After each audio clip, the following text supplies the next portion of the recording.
October 19th, 1973, I was born. My parents were overjoyed at bringing me into this world. Their only desire was that I would be happy, happier than they were.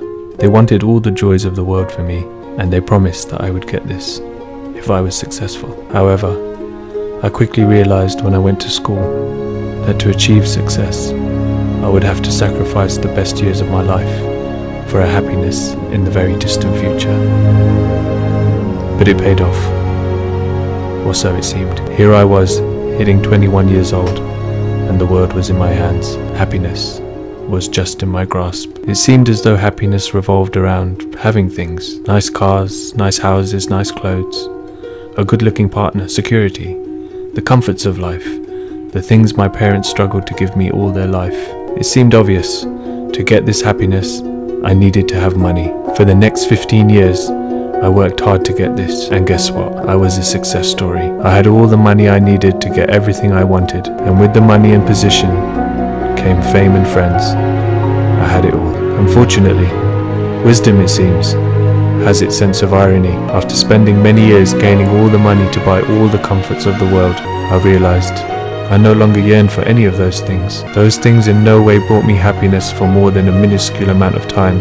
Once that moment was over, be it a few minutes, a few days, or even a few years, I still needed to find happiness in something deeper and more lasting. A cold chill came over me when I realized that no amount of money could buy me happiness. Cliched as it may sound, but true nonetheless. I realized that my desires are endless, but the facilities of this world are limited.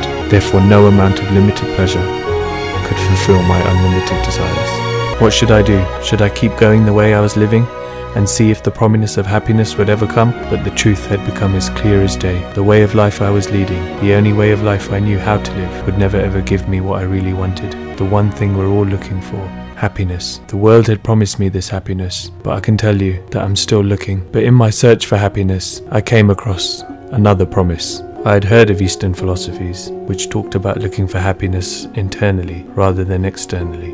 As I started on my new journey, I came to understand that the source of all these philosophies was rooted in Vedic scriptures, the root of which is a book called the Bhagwad Geeta. The Bhagwad Geeta reconnected me with a word I had heard many times throughout my life, but had never understood. That word was love.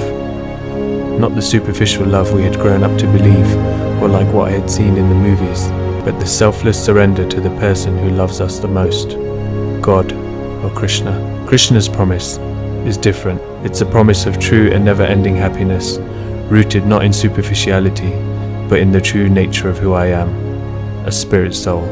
Always think of me, become my devotee, worship me and offer your homage unto me. Thus you will come to me without fail.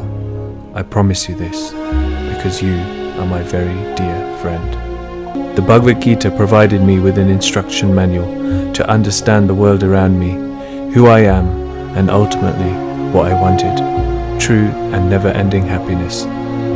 In my life, I had spent a lot of time on relationships which were important to me.